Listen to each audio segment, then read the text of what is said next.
Hey folks, I got a short video talking about a couple examples using universal gravitation and gravitational potential energy.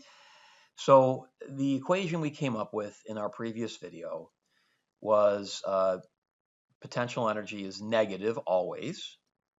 And here's the equation, negative big G m1 m2 over r. And to find changes, you could do this, okay? So all we really need though is that one equation. So UG is negative G M1 M2 over R. Now, a couple common errors that people make is one, they'll forget the negative.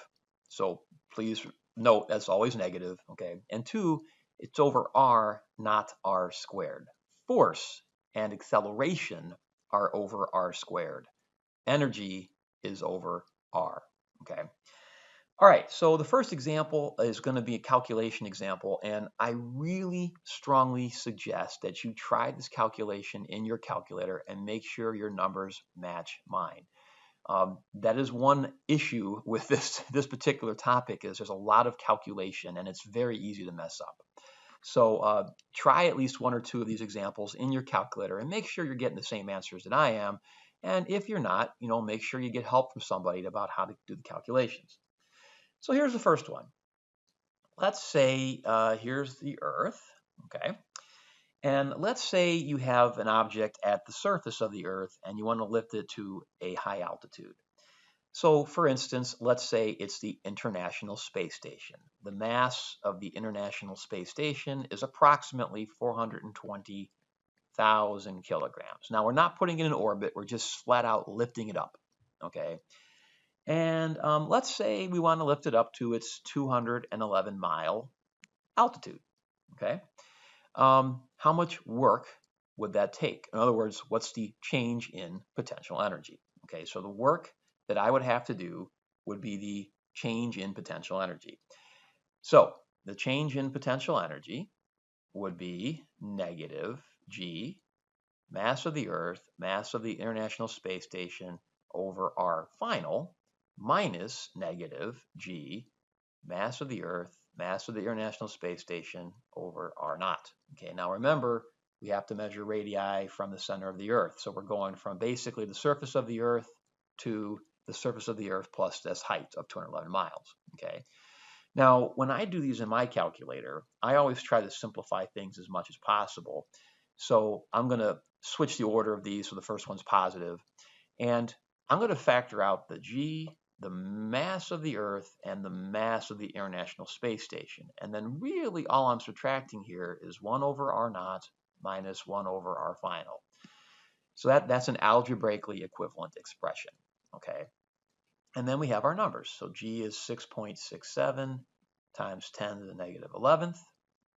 The mass of the Earth is approximately 5.97 times 10 to the 24th kilograms. The mass of the space station I just gave you, it's approximately 420,000 kilograms, okay? And then times. Okay, so 1 over R naught. So that would be 1 over the radius of the Earth, which is 6.38 times 10 to the 6 meters. Now, when you do this, I would suggest you put this in parentheses, otherwise your calculator may mess up that scientific notation on you. And then minus, and then we have 1 over, and I'm going to run out of room here, so I'm going to write this down here, okay?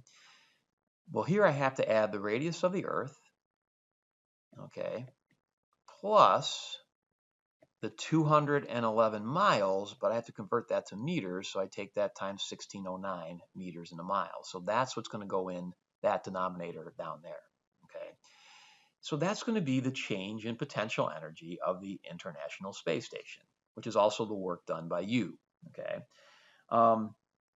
When I did this in my calculator, I got the following, about 1.32 times 10 to the 12th joules, or 1.32, let's see, that would be 1,000, million, billion, trillion joules, okay? So double check and make sure you get that. Now, by the way, if we look at this from a conservation of energy standpoint, you've got kinetic energy at the beginning plus potential energy at the beginning plus work done by non-conservative forces. That's you lifting this thing up. That's what we're solving for.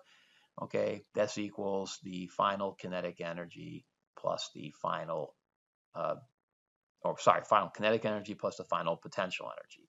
Okay.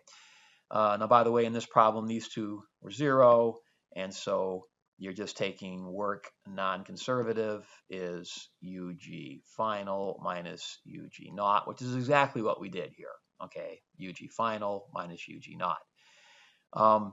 Notice something else too. If I asked you what's the work done by gravity, the work done by gravity would be the opposite of this, because remember, the work done by a conservative force is negative the change in potential energy. Okay, so the work done by gravity would be negative 1.32 times 10 to the 12 joules. Okay, so there's one example, and again, I seriously urge you to double check and make sure you can actually do this in the calculator and get the right numerical answer, because that happens often that people mess that up. Okay. Now, another example that I'm going to show you is not a calculation example. It's just a how-to example. Let's say that I have two objects, okay, and let's say they are a distance r1 apart. And I say, what's the potential energy of that two-object system? Well, that's pretty easy. U of g would be negative g.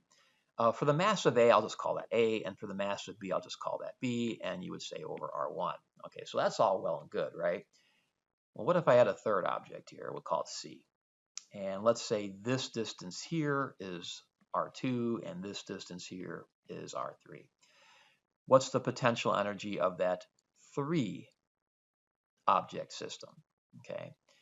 Well, it turns out that this is actually quite easy to do. Okay, so here's our start. This is the potential energy of A and B. You're going to also add the potential energy of B and C, which would be negative G BC over R2. And you're going to do the potential energy of A and C, which would be negative GAC over R3. And then your total potential energy would be simply, you literally just add those three terms together, and that would be the total potential energy of that three object system. If you added a fourth object, then you would have three more terms. You'd have A and D and B and D, or C and D and B and D. Okay, so you'd have 6 total terms now if you had 4 objects, and so on. Okay. The last thing I'll mention, and this has to do with conservation of energy that we talked about a moment ago, is one of your problems will look something like this. Let's say you have 2 objects and they're in deep outer space. Let's say we'll call this M1 and we call this M2. And they're stationary and you let them go. And let's say they have a radius R1 and this has a radius R2, and the distance they start apart from surface to surface is D. Well, if you were in deep outer space, there wouldn't be any friction or anything, and if you let these guys go, they're going to accelerate toward each other, right? This guy is going to get pulled by the first guy, and this guy is going to get pulled by that guy. Okay, F1 and F2 will be equal and opposite, and eventually they will collide, like so. Okay. Now the question is, how fast are they each one going at the moment they collide? Okay. So what you're going to do is 2 things here. First of all, you're going to use conservation of energy. So you're going to say UG at the beginning plus kinetic energy at the beginning plus work done by non-conservative forces equals UG final plus kinetic energy final. Okay. Now when you do this, they start from rest, so that's 0. There's no friction or anything acting here, so that's 0. Okay. For kinetic energy final, there's going to be 2 terms. They're each moving with separate mass at separate velocities. So you're going to actually have 2 1/2 mv squareds there. Okay. And there is a potential energy final. How far apart are their centers? Well, it would be from here to here, which would simply be R1 plus R2. What's UG naught? Well, you'd have the total distance from here to here, center to center, would be D plus R1 plus R2. Okay. Now, the problem with that is when you do all this, you're going to have 2 unknowns. The velocity of M1 and the velocity of M2 will both be variables over here, and we won't know either of those. So you need a second equation. Okay, well, what else is going on here? Well, since there's no external forces to your 2-object system, there's no forces poking outside of those 2 objects, then the total momentum will stay the same. Momentum will be conserved. Now, before you started, what was your momentum? Well, it was 0. Afterward, you have m1v1 plus m2v2. Now, obviously, v2 is going to be negative, but don't worry about that. With the math, will work that out. Okay, so you're going to have two equations here and two unknowns. You're going to have conservation of energy as your first equation, and then you're going to have conservation of momentum as your second equation. All right, so in the next video, we're going to talk a little bit about orbital mechanics and launching things into outer space. So I hope this video was helpful, and thank you very much.